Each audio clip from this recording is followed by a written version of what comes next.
Thomas the Tank Engine has worked his branch line for many years and knows it very well.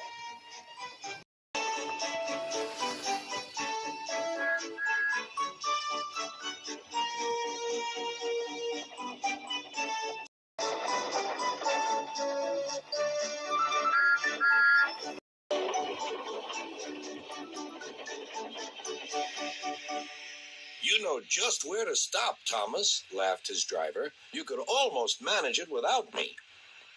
Thomas had become conceited. He didn't realize his driver was joking.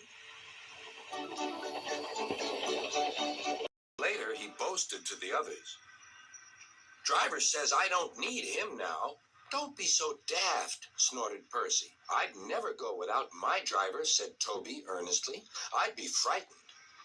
Puh, boasted Thomas. I'm not scared. You'd never dare. I would then. You'll see. The next morning, the firelighter came. Thomas drowsed comfortably as the warmth spread through his boiler. Percy and Toby were still asleep. Thomas suddenly remembered. Silly stick in the muds, he chuckled. I'll show them. Driver said I could manage without him. I'll just go out and then I'll stop and wheesh. That'll make them jump. Thomas thought he was being clever, but really he was only moving because a careless cleaner had meddled with his controls. He soon found his mistake. He tried to wheesh, but he couldn't. He tried to stop, but he couldn't. He just kept rolling along. He didn't dare look at what was coming next. There was the station master's house. The station master was about to have breakfast. Horrors, cried Thomas, and shut his eyes.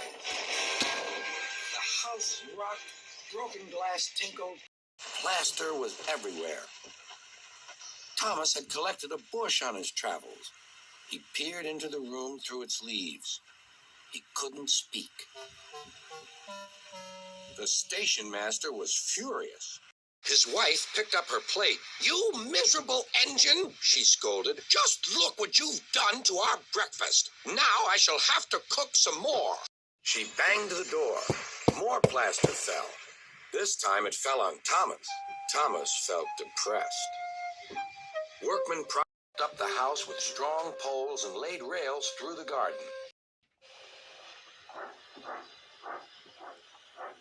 Then, the Scottish twin engines Donald and Douglas arrived.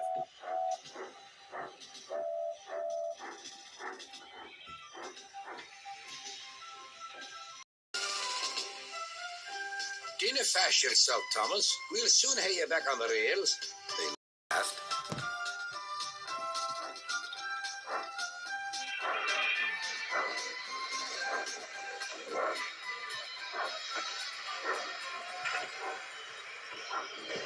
Donald and Douglas, puffing hard, managed to haul Thomas back to safety. Bits of fencing, the bush, and a broken window frame festooned his front, which was badly twisted.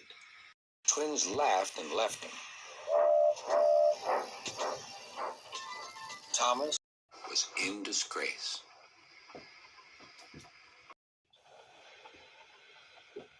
There was worse to come. You're in a lot of trouble, Thomas.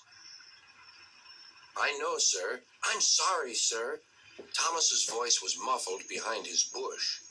You must go to the works and have your front mended. It will be a long job. Yes, sir. Meanwhile, a diesel rail car will do your work. A diesel, sir? Thomas spluttered. Yes, Thomas. Diesels always stay in their sheds till they are wanted.